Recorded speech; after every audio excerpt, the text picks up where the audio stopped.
গাইবান্ধা থেকে সেখানকার ফিলিং স্টেশনগুলোর পরিস্থিতি জানাতে যুক্ত হচ্ছেন প্রতিনিধি সুবর্ণ মহন্ত মিথুন। মিথুন, পাম্পগুলির কি অবস্থা এবং জ্বালানি তেলের সরবরাহ নিয়ে বিস্তারিত জানাবেন। ইমরান, ধন্যবাদ। আমি রয়েছি গাইবান্ধার মৌসুমী ফিলিং স্টেশনে। আপনার পিছনে যদি আমি দেখাই, সারা দেশের মতো গাইবান্ধাতেও কিন্তু তেলের সংকট রয়েছে। গাইবান্ধাতেও অনেক ফিলিং স্টেশনেই তেল দেওয়া হচ্ছে না।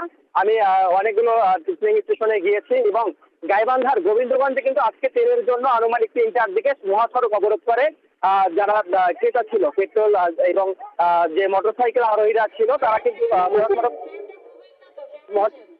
মহাসড়ক অবরোধ করে এবং বেশ দীর্ঘক্ষণ তারা অবরোধ করে চালায়। এরপরে আমি তাদের সাথে কথা বলেছি, তারা জানিয়েছেন যে তারা বিভিন্ন স্থানে যেতে চাচ্ছেন এবং তারা তেল পাচ্ছে না।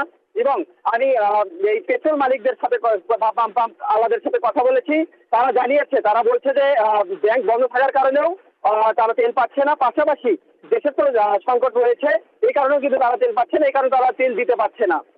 ইমরান, এই ছিল গাইবান্ধা থেকে আমার কাছে সর্বশেষ সংবাদ। গাইবান্ধা থেকে যুক্ত ছিলেন সহকর্মী সুবর্ণ মহন্ত মিথুন। মিথুন, ধন্যবাদ আপনাকে।